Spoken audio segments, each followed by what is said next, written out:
14 August એટલે અખંડ ભારત સ્મૃતિ દિવસ અને વિભાજન વિભીષિકા સ્મૃતિ દિવસ. અખંડ ભારત એટલા માટે હતું કારણ કે જે ભારત આઈડિયાથી એક વિચારથી જોડાયેલો હતું એ ભારતના ટુકડા થયા. એટલા માટે આપણે આપણો ઇતિહાસ ના ભૂલવો જોઈએ, એટલા માટે આપણે અખંડ ભારત દિવસ મનાવીએ છીએ.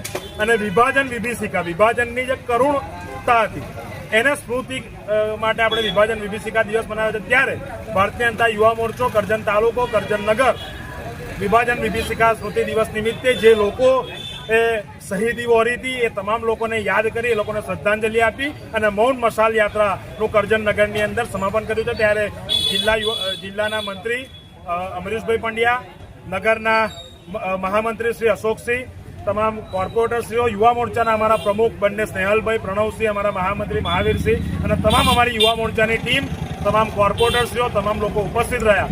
આ નિમિત્તે સૌ કાર્યકર્તાઓ અને સૌ કરજણના નગરજનો વતી તમામને શ્રદ્ધાંજલિ આપી. આજ રોજ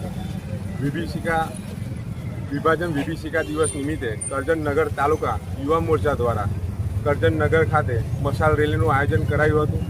અને 1947માં જે દેશનું વિભાજન થયું હતું એ દિવસ દેશ માટે ખૂબ દુઃખદ અને કાળો દિવસ હતો. એના સંદર્ભમાં આજ રોજ કરજણ તાલુકા નગર યુવા મોરચા દ્વારા મશાલ રેલીનું આયોજન કરાયું, જેમાં જિલ્લાના હોદ્દેદાર મંત્રી અમરીશભાઈ પંડ્યા, કરજણ તાલુકાના નગરના યુવા મોરચાના હોદ્દેદારો ઉપસ્થિત હતા, સાથે વોર્ડના ચૂંટાયેલા સભ્યો ઉપસ્થિત હતા. એ જબિયતના સાથે ભારત માતા કી જય, વંદે માતરમ.